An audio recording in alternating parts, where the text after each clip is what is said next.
There are so many different places to choose from to call home in the Phoenix Valley, but one town pops up over and over if you look up the best places to live, and that is Gilbert. This place is so unique and has an amazing feel and charm to it. The word that keeps coming to my head to describe Gilbert is balance. I honestly don't know if there's a more balanced location in Phoenix. You're less than 30 minutes away from downtown, the airport, and Scottsdale, and you can easily get to the best things to do in our city. But you can go home to Gilbert in a quiet neighborhood with tree-lined streets and spread out homes. If you're considering a move out here, you're going to want to know exactly what it's like to live in Gilbert. The pros, the cons, and everything in between. That's what I'm doing today, giving you the good, the bad, and just a full rundown on Gilbert. This video should help you decide if Gilbert fits your lifestyle or whether a neighboring city like Chandler, Queen Creek, or Mesa might be a better fit for you. I'm a local Phoenix realtor and I was born and raised right here in the Valley, and I actually specialize in helping people relocate to our city and find the best place for their lifestyle. As part of this, I have created a free Moving to Phoenix guide that lays out all of the cities in the Valley, their neighborhoods, home prices, crime stats, school information, and more. So just click the link in the description below or drop me a message and I'll send you your copy. Alright, let's talk about Gilbert. One of Gilbert's biggest draws is its balance.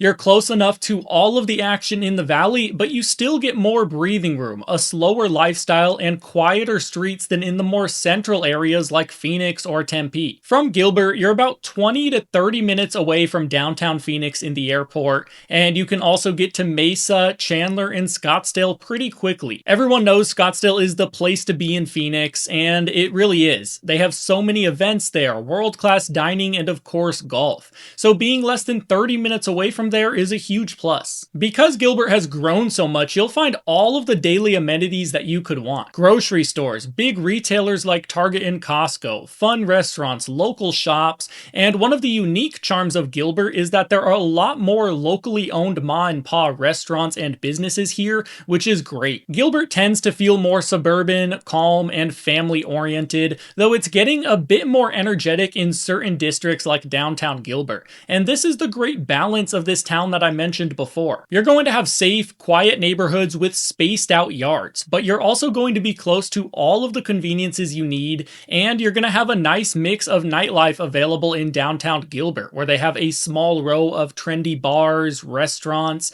and that area is called Whiskey Row. It's not overly rowdy like a nightclub or anything like that, but it is a nice little country bar, and it's nice to have this right down the street for easy entertainment or access for a night out. When comparing these East Valley areas like Gilbert or Chandler with West Valley cities like Surprise or Peoria, one thing that stands out is that the areas in the East have more of a small town feel. They have a small downtown area that kind of brings it all together. The newer West Valley suburbs are really missing this charm. With a town of Gilbert's size, the neighborhood you choose matters a lot. The right part of Gilbert for you depends on what you want.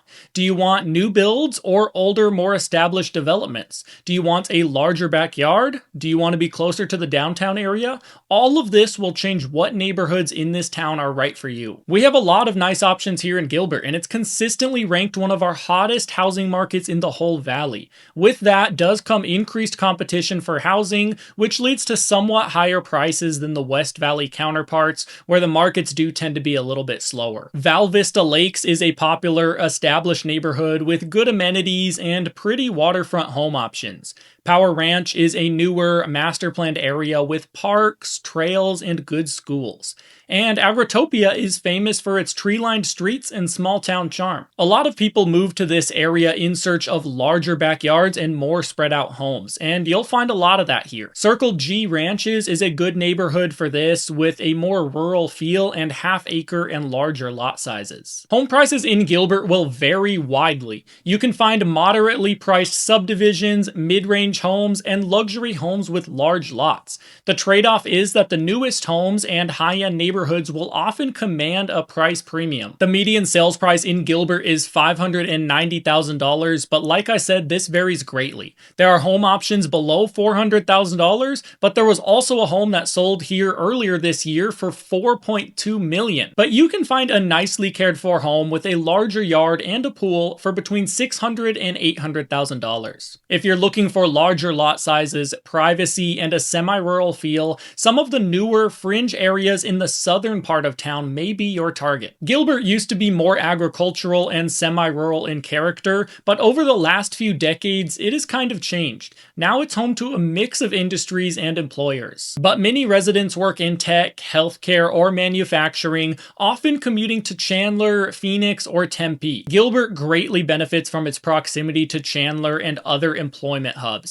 Huge employers like Intel, Northrop Grumman, Wells Fargo, and others are just around the corner here. Because of that, Gilbert enjoys a strong real estate market, good job potential, and rising property values. People move here to get a mix of career opportunity that blends with the quality of life. When it comes to things to do, Gilbert has a surprising level of entertainment for a quieter suburb. The biggest draw from an entertainment standpoint is downtown Gilbert. This is the super walkable, charming area that I talked about before, with restaurants, bars, coffee shops, boutiques, and local events. It's kind of the center of the town that brings it all together. For more outdoorsy people, you'll love the Riparian Preserve, which has walking trails, bird watching, ponds, green space, and it's all right here within town.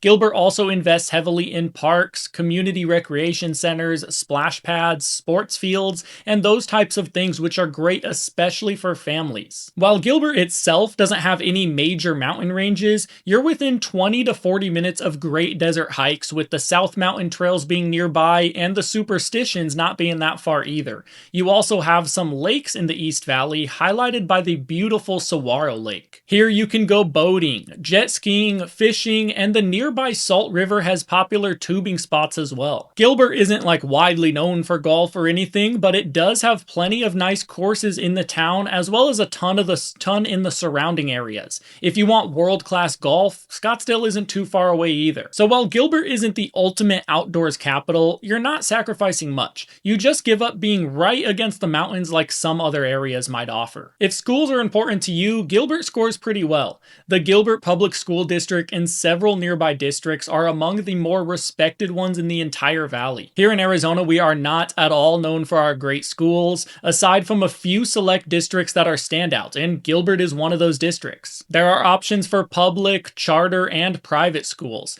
and some of the districts offer open enrollment options, letting you choose a school in a different zone as long as there's room there. Homeschooling is pretty active here, as it is in all of Arizona, and they have community groups and supplemental classes for that as well. Gilbert is widely considered a safe city. Crime rates tend to be lower than the national averages, and it has a strong sense of community where people seem to look after one another. You'll find lots of family events, farmers markets, seasonal festivals, neighborhood get-togethers, and city events. Because many residents are young families or professionals, you'll find a lot of people in the 30s to 40s age range, although there is a moderate mix of retirees in the area because of the quiet and safe nature of the area. Because it has grown so rapidly, there are parts of Gilbert that are newer, more modern, and parts that have more established character in a bit older homes. The diversity in housing options gives you flexibility depending on your budget and your lifestyle preference. No city is perfect, so let's talk about some of the less perfect sides of Gilbert. Along with a town's popularity rising comes congestion, especially during peak hours. Major roads and highways like the 202 or Higley Road can get busy, mainly during rush hour,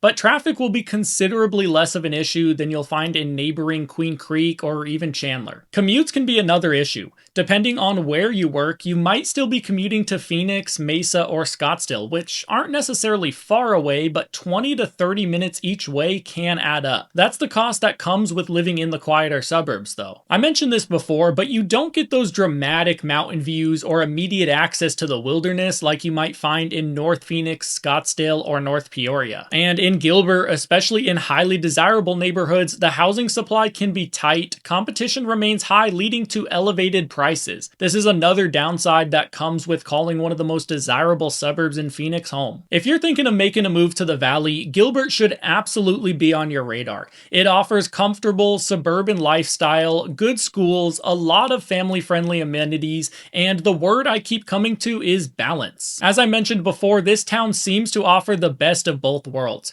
Convenient access to the best things to do in the city, but a suburban haven to come home to with spread out homes, tree-lined streets, and a quiet lifestyle. But it's not perfect for everyone. First of all, the home prices are a bit higher here than some other options out there. Secondly, you aren't situated right on the mountains like some people are really looking for in Arizona. And finally, you also don't have as many new construction home options here. If new construction is your #1 priority, I'd consider looking at Queen Creek instead. Now, don't forget to click the link in the description below to grab my free Moving to Phoenix guide, because there are so many other locations in the valley to look at, and you want to make sure you aren't missing the perfect town or neighborhood for you. And if you want my help personally narrowing down which city or neighborhood fits you best, you can call or text me or just send me an email and I'd love to help you out. If you found this video helpful and want to know more about moving to Phoenix, check out my recent video on 10 things that you need to know before you move out here so you aren't surprised by anything. Thanks for joining me today. I'll see you at the next one.